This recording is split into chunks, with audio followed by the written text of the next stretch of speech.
a nuestro invitado del día de hoy? Vamos a presentar a nuestro gran invitado, Claudio Centrigen. Hola, Claudio, ¿cómo estás? Hola, hola, ¿cómo están? Hola, Bienvenido. bienvenido a Da para hablar. ¿Cómo estás? ¿Todo bien? Gracias, Agus. Dijiste muchas veces gran. Es demasiado, creo. No, sí, yo te debo. Con el tema del curso de oratoria fue un gran impulso, te digo. Mirá dónde llegué, Bueno, ¿no? Sí, un bueno, montón. buenísimo, buenísimo. Un impulso tuyo también, porque también parte del interior tuyo también. Estabas dispuesta, estabas ahí, en el momento justo. Claro, sí, Tal sí, cual. Está Agustina, Florencia y Antonella, ¿no? así es. Exactamente. Así es. Bueno, un gusto, a Agus la conozco, bueno, ya nos faltará momento para conocer a Antonella y Florencia. Así que un gusto, gracias por invitarme. Y bueno, yo he hecho de radio también, así que me encanta la radio, eso de no saber quién te escucha, quién no te escucha, hasta dónde uno llega, ¿no? Es hermoso. Quién Sí. está del otro lado y bueno, es maravillosa la radio. Pero bueno, Bueno, cuéntanos. Clau, queríamos que nos cuentes cómo fue todo este proceso, primero de escribir un libro, después contarnos bueno, si querés hablar de tu trayectoria o cómo llegaste a escribir El Gran Viaje, que es este libro que tenemos acá hermoso. Y Ujú. bueno, ¿Pudiste eso, leer un poquito? estuve leyendo, sí, un poco. Sí, Qué sí, sí. bueno, qué bueno. Bueno, no voy a hablar mucho de mí. Eh, Estudié comunicación social, si es referido, por ejemplo, los estudios, estudié comunicación social, licenciatura en enseñanza de ciencias ambientales, también en la UTN, y después este libro nace a partir yo digo, una necesidad y de una construcción de conocimiento colectivo y también individual, ¿no? Yo creo que van de la mano lo individual y lo colectivo.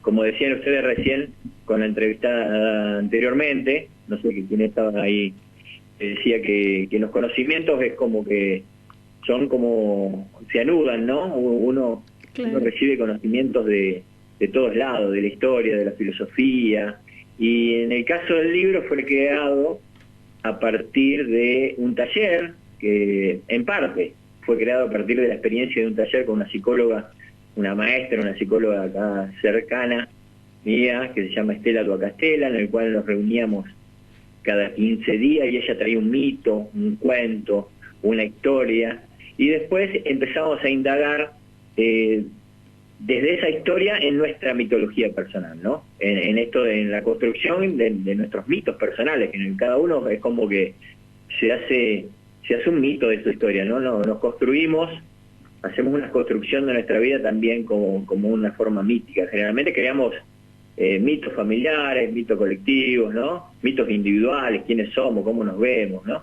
Claro. Y bueno, justamente ese es el principal mecanismo psicoanalítico, ¿no? Esto que a veces pasa desapercibido, ¿no? Si no nos damos cuenta, si no tomamos en cuenta la historia, la historia en la cual nos insertamos y los significados, ¿no?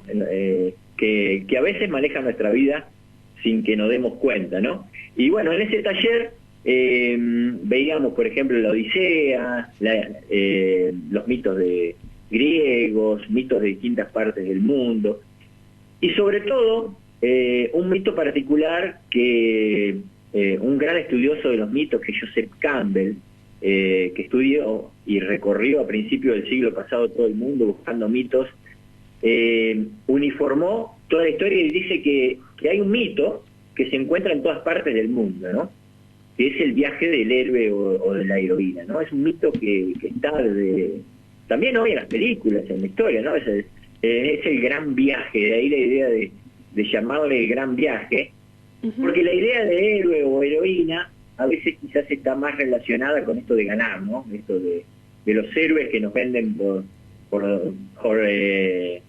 las películas, ¿no? Que salva a todos, el héroe norteamericano clásico del modo de vivir norteamericano. Entonces, le cambié un poquito y lo llamé el gran viaje, que vendría a representar un poquito el viaje de individuación del que habla Jung, ¿no? Eso de juntar nuestras partes, ¿no? Nuestras necesidades, nuestras sombras, nuestras heridas, ir juntando en nuestra vida y hacernos más íntegros, ¿no?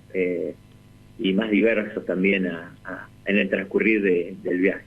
Así que, pero no quiero hablar todo yo. No sé si voy bien, le voy explicando bien. No, bien. Tengo algunas preguntas para hacer. En este viaje, ¿no? Y todo esto que vos vas relatando durante el libro, ¿es autorreferencial o vas compartiendo herramientas más teóricas? Lo autorreferencial es muy poco. Sí, muy poquito. Por ahí el viaje habla de 3 etapas, ¿no? Habla que todos los mitos se basan en el sistema de Carol Pearson, que es una psicóloga junguiana norteamericana que habla de 3 etapas, pero también hablan muchos psicólogos de esas 3 etapas, que es la partida, ¿no? El ego, donde hay 4 arquetipos principales. Hoy va a dar tiempo nomás a nombrarlos, creo, sí. Pero es el inocente, o sea, nacemos inocentes. Después está el huérfano, o sea, cuando nos damos cuenta de que está el mundo, ¿no? Hay una herida ahí primaria en el cual nos damos cuenta que no somos el mundo, estamos divididos del mundo, hay otro, ¿no? Que es necesaria, porque ahí empieza la individualidad también. Y después está 2 arquetipos más, que es el bienhechor y el guerrero, la fuerza guerrera. A mí me gusta llamarla fuerza, más que el guerrero, porque es como que englobo lo femenino y lo masculino, ¿no? Que también se juntan. Y hablo de 3 estadios de este viaje, que es el ego, la búsqueda del alma, donde empieza el buscador, ¿no? Esto que nos pasa generalmente, que buscamos que el mundo repercute internamente y que haya conexión con nuestro yo profundo, ¿no? Ahí empieza el viaje, en realidad. Y la vuelta a casa, por ejemplo, en Odiseo también, en todos los mitos se ve. La vuelta a casa, que es la vuelta al sí mismo, donde ya nos sentimos cómodos con lo que hemos integrado en nuestra vida. Pero, volviendo a la pregunta, habla muy poco de mí, habla de experiencias del taller, y también de análisis y de conocimiento que he ido adquiriendo también yo por lectura de otros libros y por otras experiencias, pero no desde un punto de vista personal, sino trato de ser un canal de este conocimiento y a la vez dar, por ejemplo, meditaciones, ejercicios. Por ejemplo, cada arquetipo de estos 12 arquetipos que hay, 4 pertenecientes al ego, 4 al alma y 4 al self o sí mismo, tiene un don, un regalo, ¿no? Para descubrir. Y también tiene su sombra. Entonces, ¿cómo descubrir en qué faceta del arquetipo estamos, por ejemplo, en cada momento del viaje? Bien. Generalmente todos los arquetipos están en todo momento en la vida, pero en algún momento, por ejemplo ahora mismo, quizás ustedes o yo me sienta más influenciado por un arquetipo, ¿no? También puede ser que esté tomado por la sombra de los arquetipos. O sea, Carol Pearson habla de 3 niveles y cuando toma la sombra del arquetipo, ¿no? Claro, ¿no? O sea, cada arquetipo, perdón que te interrumpa, cada arquetipo... No sé si respondí la pregunta. Sí. Entonces, cada arquetipo puede estar influenciado en sombra o en luz. ¿Cuál sería el opuesto de sombra? Luz. Claro. Sí, si vamos al arquetipo del sabio, que es uno de los últimos arquetipos, ¿no? El sabio diría, no hay sombras ni luces, ¿no? Okay. Es una forma de, ya que estamos, ¿no? Porque justamente el viaje del héroe al final del camino se da cuenta que en todos no es ni bueno ni malo, ¿no? No hay ni sombra ni luz, es como el darse cuenta, ¿no? Es como que están, tienen que estar, tienen que aparecer. Sí. Es como que están por fuera de la moralidad también, ¿no? Porque si no da idea de moralidad. De bien, no es sombra en un sentido moral, sino en un sentido de estado. Como vos decías, están, ¿no? Estamos. Bien. Por ejemplo, por empezar si quieren le digo un ejemplo. El arquetipo del inocente, por ejemplo, ¿no? el inocente está en sombra cuando, por ejemplo, es normal el inocente en el niño, ¿no? Nacemos inocentes, después estamos en sombra cuando el inocente está muy relacionado con el paraíso, con la idea del paraíso, de la tierra sin mal, ¿no? Y en los mitos, por ejemplo, se da eso, el inocente, por ejemplo, Adán, ¿no? La figura mítica de Adán, hay una caída, ¿no? Del paraíso, y en realidad yo no sé si hizo mal Eva en darle la manzana, porque era la manzana del conocimiento, ¿no? Pues también podemos cuestionar un poquito los mitos fundantes de nuestra cultura, ¿no? Eva le da la manzana del árbol del conocimiento, y el conocimiento hace que caigan, ¿no? Hace que caigan de ese paraíso a la realidad, ¿no? Y la sombra del arquetipo del inocente es cuando hay una persona, por ejemplo, que no quiere caer en la realidad, que se construye todo un paraíso, un mundo idílico, pero que en algún sentido, por ejemplo, de grande, se puede volver narcisista. Porque si alguien quiere romperle ese paraíso, con cuestiones de realidad o hablando sobre su forma de ser, por ejemplo, van a atacar a la otra persona y van a echarle la culpa a los otros de lo que le está ocurriendo. No sé si me sé explicar, por ejemplo. Sí, perfecto. O sea, va a negar todo lo que no corresponda al mantenimiento del paraíso, ¿no? De ese paraíso creado, ¿no? Por esa persona. Y esa es, por ejemplo, estar en la sombra, tomado por la sombra del arquetipo. Ahora, cuando pasa a otro nivel, por ejemplo, la meta, ¿no? ¿Cómo es? Después viene el huérfano. El huérfano es la herida, ¿no? Se da cuenta que la realidad es dura. Por ejemplo, en la historia de Buda, ¿no? ¿Se acuerdan de la historia de Buda? Sí. Vieron que el padre trataba por todos los medios de mantener su paraíso dentro de las puertas del castillo, ¿no? Sí. ¿No? Le daba todo, no quería que conozca la muerte, no quería que conozca la enfermedad, no quería... ¿Y qué hace Buda? Se escapa. Llega un momento en que no puede vivir ya encerrado en el ego, ¿no? No puede vivir solamente a nivel del físico, a nivel de lo material. Entonces se escapa y ahí empieza el arquetipo del buscador, ¿no? Él quiere, tiene algo que lo pincha de adentro y dice, no, esto no puede ser el mundo, quiero conocer. Entonces se escapa y conoce la muerte, la vida, la enfermedad. Y bueno, ahí hay una herida, ¿no? Se destruye un mundo, y hay una herida. Entonces, después Buda empieza su camino, ¿no? Y luego Buda se va a dar cuenta que a pesar de la enfermedad, de la muerte, a pesar de la herida, se puede seguir caminando, ¿no? Hay un libro que dice Rota se camina igual, que me parece interesante ese título, ¿no? Sí, está buenísimo. O sea, el mérito, el don que nos da, por ejemplo, el arquetipo del inocente, es que a pesar de la realidad del mundo y del dolor, de la muerte, podemos seguir creyendo en la vida misma, que es un don interesantísimo, ¿no? Los guaraníes dirían, en la búsqueda de la tierra sin mal, pero ya desde la conciencia, no desde la inconsciencia, desde lo recorrido, desde lo que hemos recorrido, y bueno, más o menos esa es la idea, ¿no? La sombra y la luz, por decirlo de un modo binario, del arquetipo. Clau, ¿se entendió un poquito? Porque es difícil explicarlo así cortito. Sí, tengo una consulta. ¿A lo largo de nuestra vida pasamos por todos los arquetipos? Sí, es ideal que sí, que lo pasemos. Tenemos los arquetipos después que son el sí mismo, que son interesantes. Sí, los arquetipos en realidad, como lo plantean, no dejan de ser una estructura, ¿no? Una estructura que nos sirve... una guía, podríamos para decir. clasificar. Vieron, nuestra mente clasificatoria tiene que dividir, ¿no? En arquetipos, pero en realidad a mí me gusta como la idea de una danza, ¿no?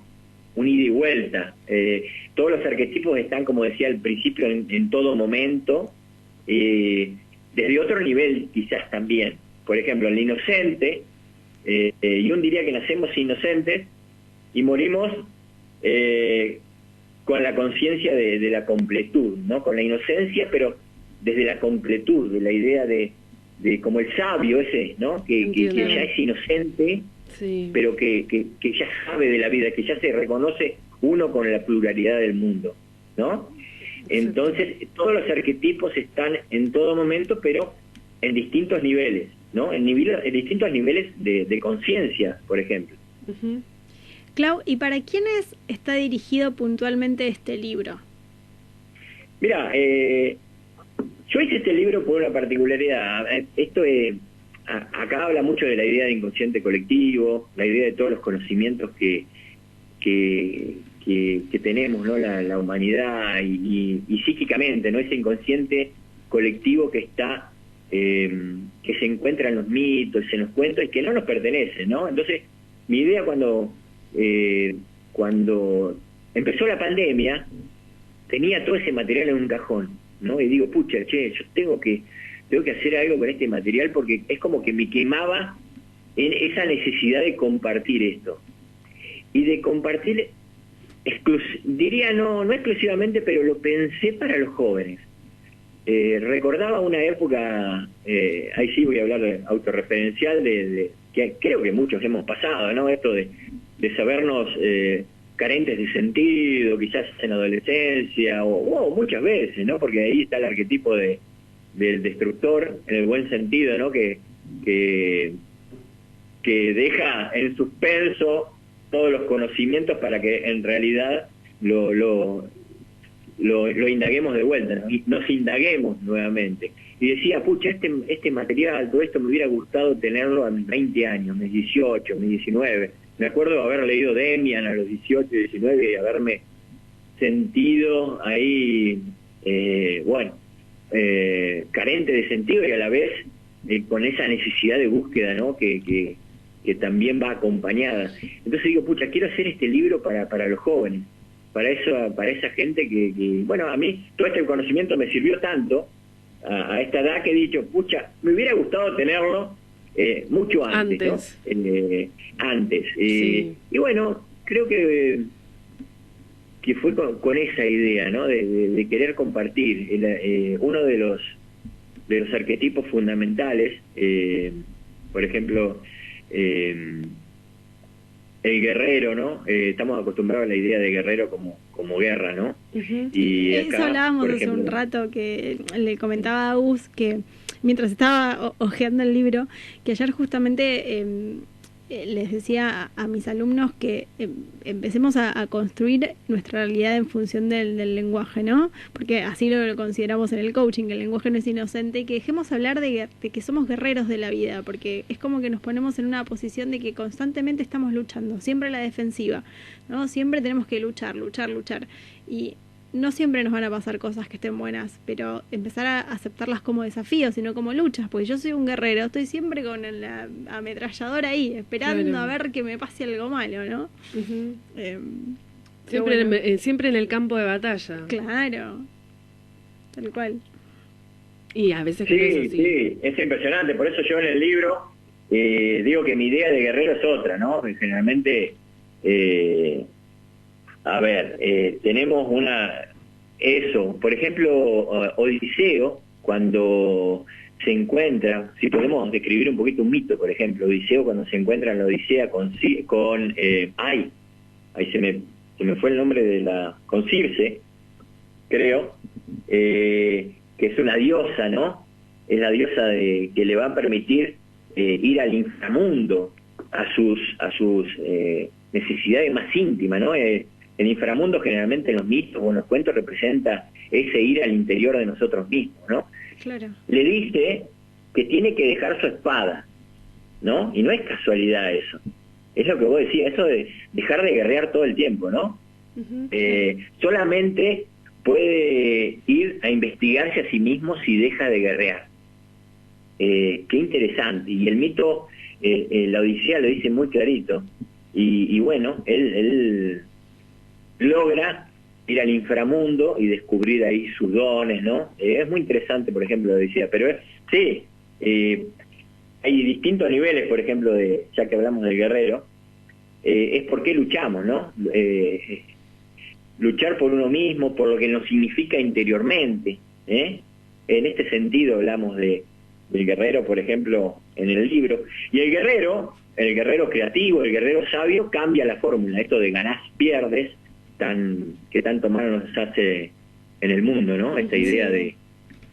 Carol Pearson dice que en realidad el guerrero del ultracapitalismo, del materialismo trans, no es un guerrero. Es un huérfano herido que trata de llenarse de cosas para saciar sus sentimientos de inferioridad, para sanear su herida. Entonces, dice, es un huérfano herido. En realidad no descubrió su herida, no se abrió a los dones de la herida, y trata de llenar eso con cosas, ¿no? Y dentro de las cosas pueden ser las personas, porque alguien herido puede tratar al otro como una cosa, ¿no? Entonces salir, descubrir las heridas, florecer, ¿no? Y pasar al otro nivel, a los otros niveles de guerrero, que es luchar por lo que nos significa interiormente, ¿no? Y que la competencia pase por dar todo, quizás, ¿no? Por dar todo y empáticamente. Y no solamente con nosotros, sino con el mundo, ¿no? El guerrero sabio se da cuenta de que está inmerso en un mundo y tiene que luchar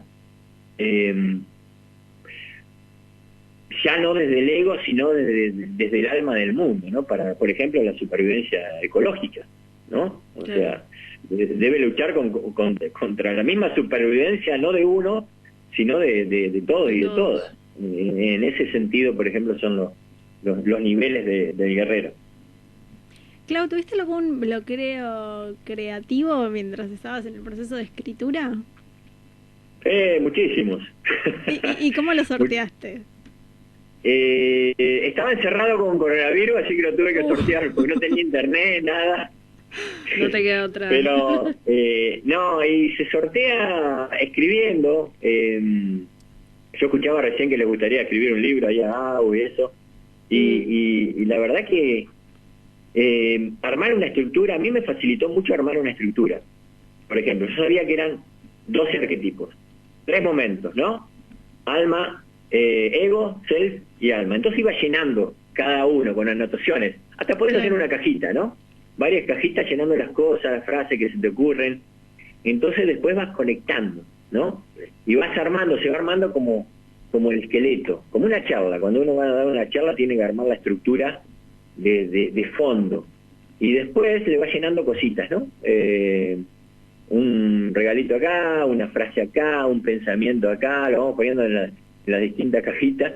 Y bueno, sí, tuve bloqueos, estaba la hoja ahí y no salía nada, pero bueno, es normal eso. Entonces sí, cuando uno sabe que forma parte del desafío, bueno, vieron que hay una relación de bloqueo con la ansiedad, ¿no? Por un tema neurológico, ¿no? Entonces cuando uno se afloja, se queda tranquilo, es como que aflora de vuelta la neocorteza, a la parte de la cultura, ¿no? A mí me pasaba cuando estaba escribiendo que me sentaba delante de la computadora, bueno, a ver, voy a escribir. Bloqueo, total. ¿Y por dónde voy? No sé, bueno, ya fue, mejor me voy a dormir. Y en esa conversación con la almohada se me caía una idea, bueno, agarré el celular, nota. Y así lo fui construyendo, o sea...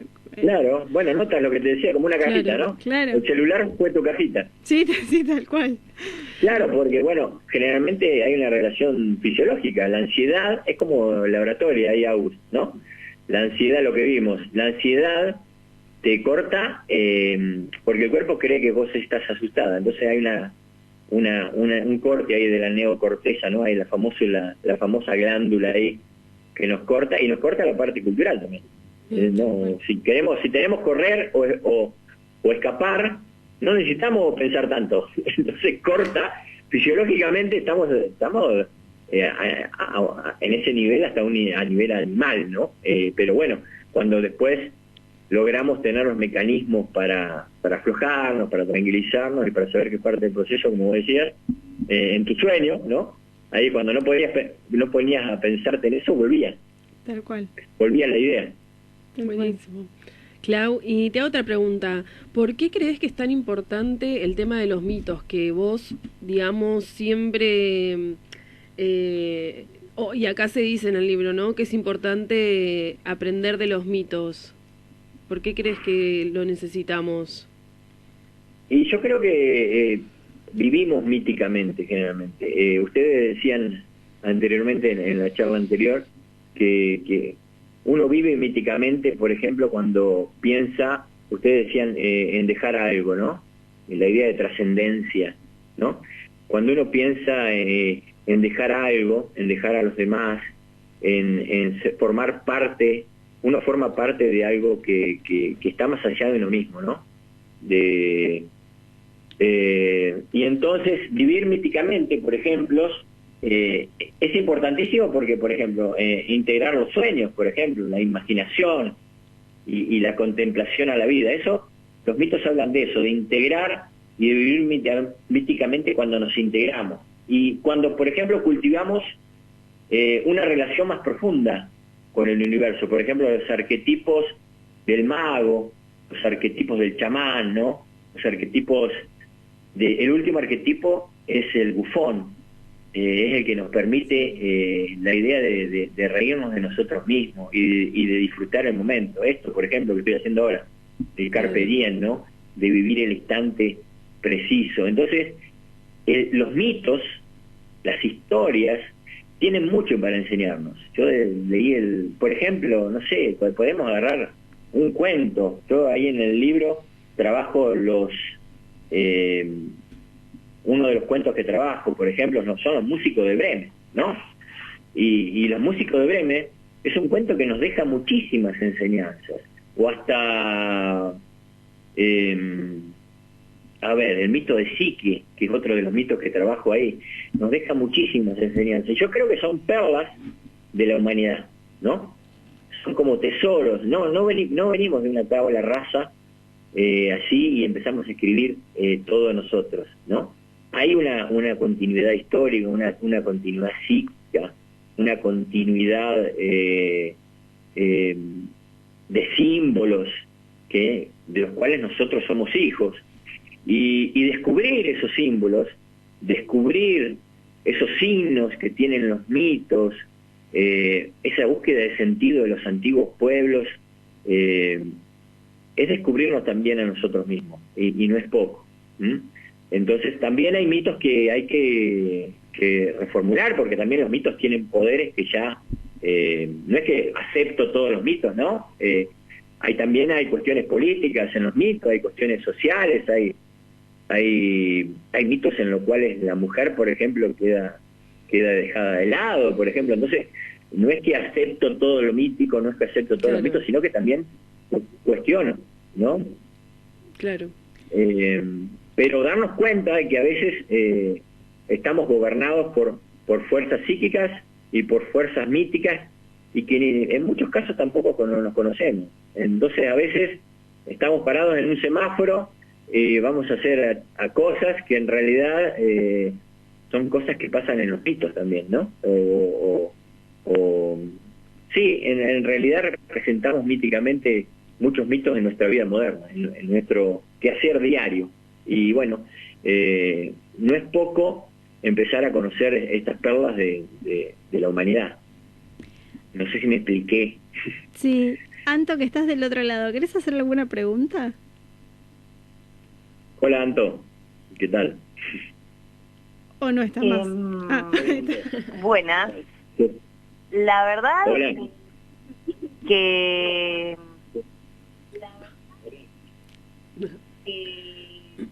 se escucha con tremendo delay, pero no, la verdad que no, escuché re atentamente todo lo que contó, en lo que está basado el libro, lo conozco, me parece súper interesante. Bien. Yo creo que la idea y de ahora este me da libro... mucha intriga el libro, así que lo quiero leer. Bueno, Clau, anuncia por favor lo que tenés para anunciar con respecto al libro, que es una sorpresa. Bueno, la sorpresa es que querías darle un libro para ustedes, así que, bueno, ahí estuve con vos y te dejé un libro para que puedan hacer con él, disponer de él lo que quieran, ¿no? Si Vamos quieren a hacer sortearlo, si les un gusta. gran sorteo, sí. Sí. Y bueno, eso, podemos, y cuando quieran estoy dispuesto acá para charlar un poquito. Bueno, de lo que gracias, quieran. Clau. Yo creo que el libro representa mucho, o va a representar, creo que cada uno se puede sentir identificado de distintas maneras, pero me parece genial esta representación del viaje, del gran viaje que cada uno tiene que atravesar en la vida y de las diferentes circunstancias en donde nos presentan distintas situaciones también en la vida y cómo atravesarlas, y que quizás este libro justamente puede darte herramientas como para quizás atravesarlas de una mejor forma o con más sabiduría, y no tanto desde de la victimización o tanto el sufrimiento, ¿no? Como que acá hay mucha sabiduría, se nota que está expresado en este libro. Así que bueno, gracias por tu legado, yo creo que este es un gran legado tuyo, y gracias por habernos brindado toda esta sabiduría. Dale, no, gracias a ustedes. Y bueno, en algún sentido me pertenece el libro y en algún sentido nos volvemos a lo mismo, a lo principio, ¿no? Es conocimiento de la humanidad toda que pasa por mí y, claro. Y bueno, agradecido de ponerle mi cuota personal también, ¿no? Porque todo es... y bueno, y de brindarlo. La verdad que sí, estoy muy contento con el libro y he tenido muchas devoluciones justamente de gente joven que lo ha leído y digo, pucha, valió la pena. Así que eso creo que es lo más lindo que a uno le puede pasar, y espero que le pase a ustedes a vos, Agus, también cuando escribas tu libro. Ay, ojalá. Bueno, acá voy a leer una de las frases que dice a lo último, o unas preguntas que dice: ¿festejás por la vida misma? ¿Sentís la alegría de ser parte del universo? Y que acá seguramente está hablando, se refiere a lo que es el bufón, ¿no? Pero dice, el mejor bufón nos acerca al optimismo cósmico, creer en la vida y festejar la existencia del todo. Wow. Siempre me gustó la frase optimismo cósmico. Es una frase que da mucho de los trascendentalistas norteamericanos, Emerson, Walt Whitman. Esta idea de estar agradecido por esto, por este programa de radio, por estar acá, por estar compartiendo este momento, ¿no? Y ya está. Que hay veces que nos cuesta tanto, ¿no? No, que hay veces que nos cuesta tanto. Claro, aflojarnos. Por eso cada corte tenía que tener su bufón, ¿no? Para reírse de uno mismo y para festejar. Claro. Si no, siempre estamos buscando algo más, y en realidad el infinito también está en este segundo. Claro, ya está acá. Bueno, contamos un poco cómo vamos a hacer el sorteo antes que se nos termine el programa. Vamos a hacerlo por Instagram, así que estén atentos a nuestras redes sociales. Van a tener que seguirnos a las 3 y obviamente que a Clau, así también lo conocen y pueden darle su feedback o pedirle su libro en caso de que no sean los ganadores. Así que estén atentos a nuestras redes sociales, que de paso las repetimos. Mi nombre es Flor Di Iorio, mi Instagram es Soy en Movimiento. ¿Anto? Ay, perdón, acá tenemos un mensaje que nos llega del WhatsApp de la radio que dice: muy interesante el tema de los arquetipos. Saludos a todas las personas del programa. Bárbara de San Miguel. ¡Ay, qué bien! Buenísimo. Es nuestro primer saludo. Buenísimo. Muy bien. Gracias, Bárbara, gracias por estar. Y bueno, Clau, ¿dónde podemos conseguir tu libro? Así como para ir cerrando. Sí, recordemos. Mira, mi libro lo vendo personalmente, así que viste como yo vendo el libro. En las redes sociales. Ok. Ahí vamos. Bueno, perdón, Anto, que... En redes sociales sí. Tengo poquito, pero puedo dejar mi teléfono y se pueden comunicar conmigo y... Buenísimo. Y después se los paso al teléfono y si quieren lo pueden compartir. Y bueno, si lo quieren, se lo puedo mandar. Y que tu Instagram es Centrigen, ¿no? Sí, lo que pasa es que viste que no le he dado mucha bolilla en criollo. Ok. a las redes. Está bien, no hay Lo mío es más- problema. Bueno, Anto, tu